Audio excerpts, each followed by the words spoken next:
All right, Shalom. First and foremost, I want to give all praises, honor, and glory to Yahweh, Bahasham Yahushai, Bahasham Recha Kodesh. Double honors to the elders and the apostles of Great Millstone, and peace and blessings to the elect. And in this lesson, I want to start off actually with this precept here in the book of Sirach, chapter 2, verse 2. And it reads here, "Set thy heart aright and constantly endure. Make not haste in time of trouble." Okay, make not haste in time of trouble. And I wanted to start off with this precept because this was something that came to mind. I was thinking about this, meditating on this actually, as to how not just trouble, right, but there are certain times when we fall victim or we fall prey to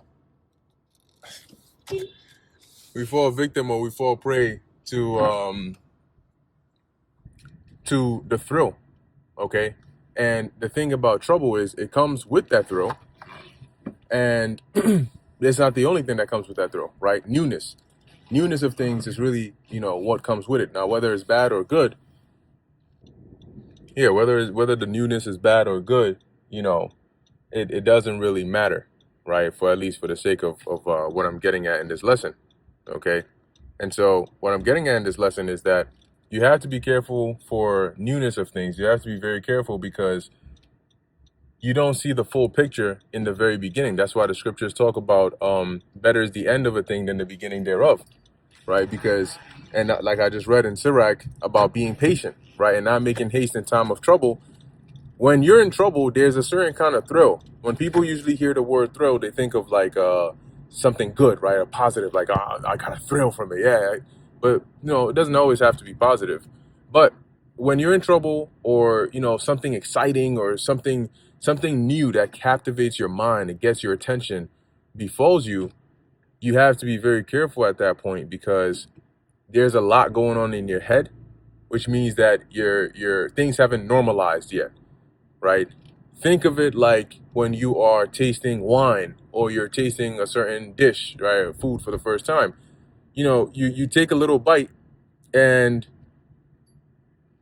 you taste it, right? The process of tasting, because sometimes the first bite is not it hasn't really set in yet, right? You got to chew a little bit, you got to do a little tongue smack, you know you know okay, it's not bad, you got to get the flavor out of it. That process is you normalizing it. Okay, I know that the first senses that I got when I took the first bite is not exactly what it is. I gotta give it some time. I gotta let it, marinate so I can really get the real taste out of it. And it's at that point when you get the real taste that okay, all right, this is good or not, this is bad, right? Sometimes you're trying out a new drink and the first taste is like, oh, this is good. And then you drink it a little, take another sip and you're like, actually, no, the aftertaste is bad. I don't like this, or vice versa.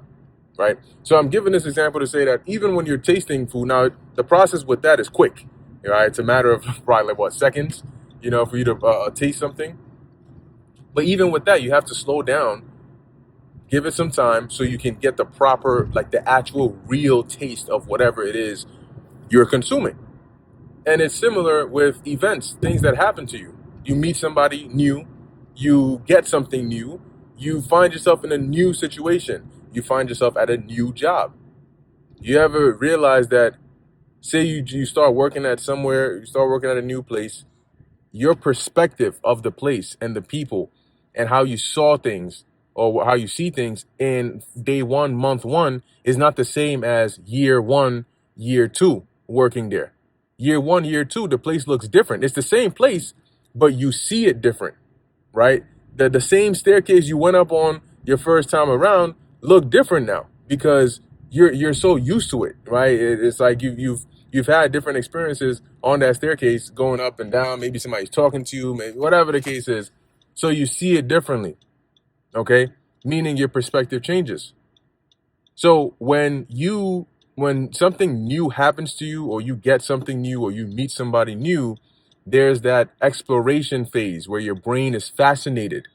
And the thing about that, the deceptive thing about that, which is why you have to be careful, is you don't know if it's good or bad yet. Right now, there are certain things that right off the top, you're like, yeah, no, that's definitely bad. And certain other things that, it's like, oh, this looks like it's good. But the newer it is, the less experience you have with such a thing or person or whatever the case is, the less you know about it. It's completely new to you. You have to explore. Your brain is curious. It wants to know, what is this about, right? How do I even maneuver in a situation like this? I'm not used to this.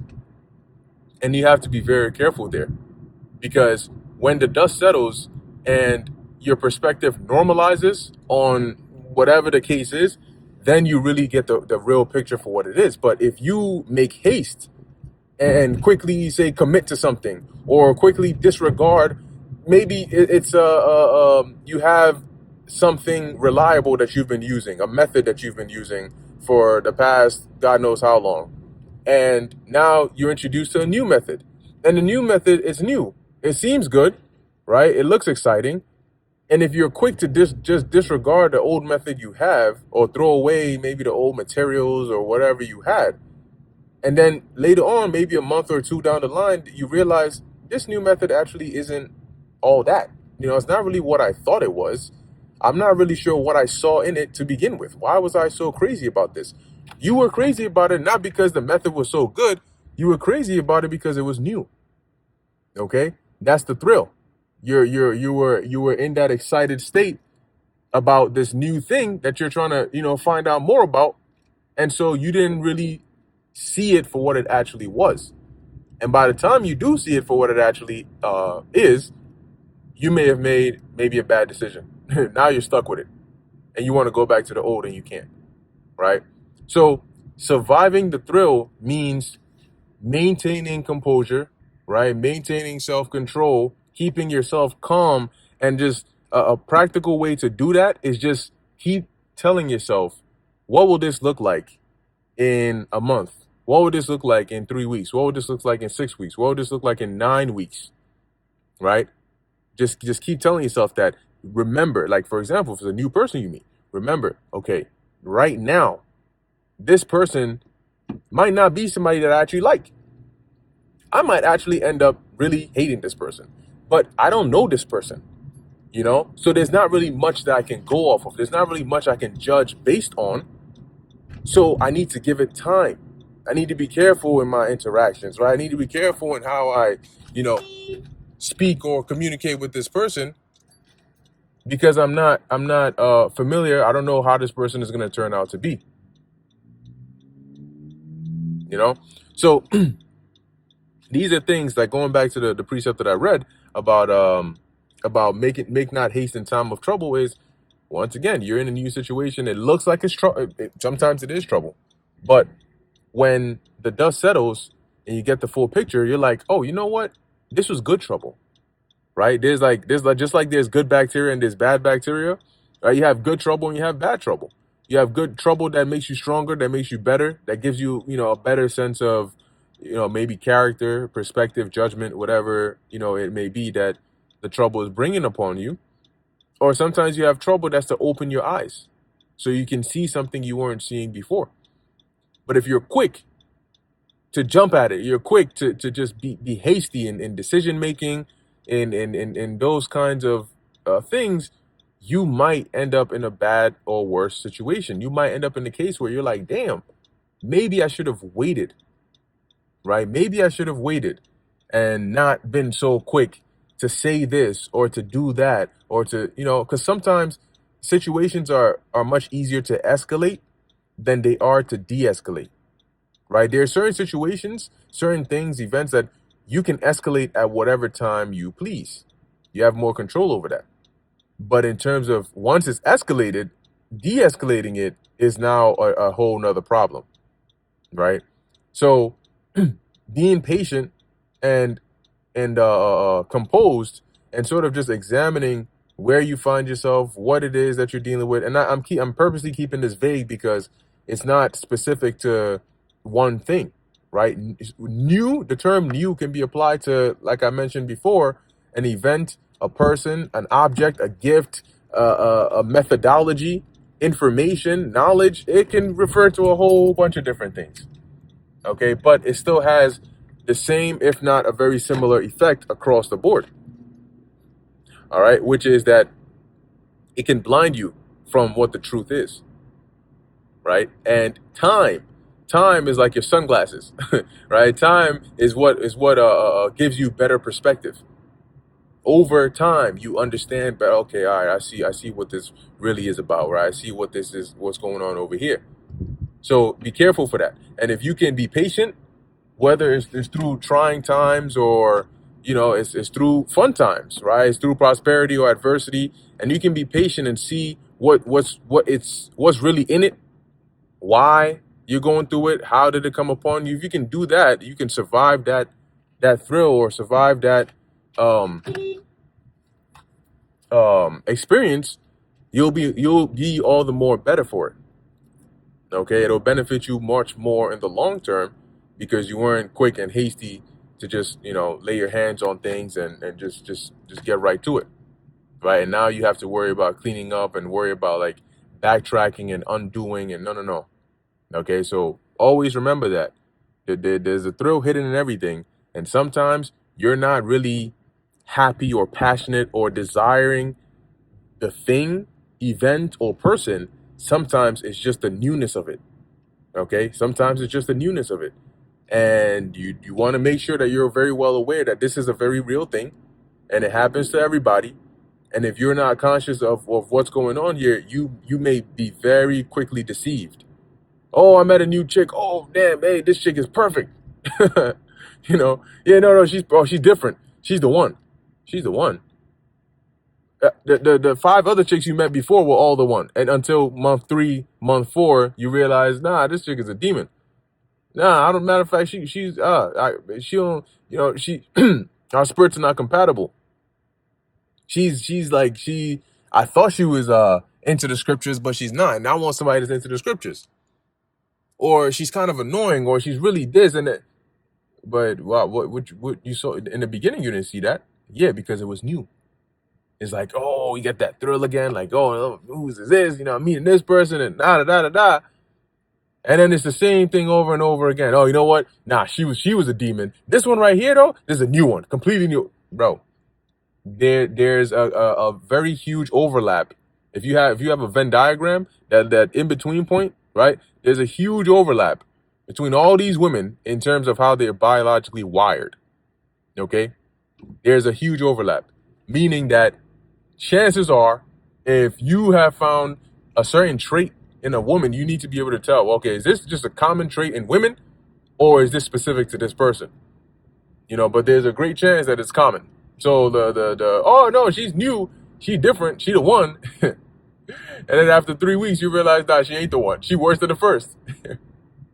But why do you think she was the one? Because it wasn't her. It was the thrill of somebody new. The reliving that experience. Oh yeah, no, yo, she's humble. Yo, she's this, she's that. And then her true self starts to come out. And the thrill starts to wear off. And now you're able to think clearly, right? Like how they like post nut clarity, except without the nut. So you start to think clearly, you start to analyze things. You're like, man, nah, this ain't it. Nah, this ain't it.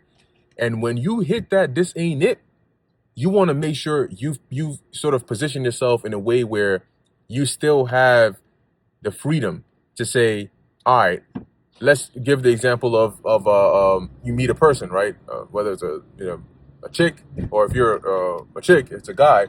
You're in a position to where you haven't committed, because some people, 2 weeks in, oh, that's my girl. Yeah? Then 2 months in, I hate this chick. But now that's my girl. So now I got to go through a whole breakup and all this extra shit.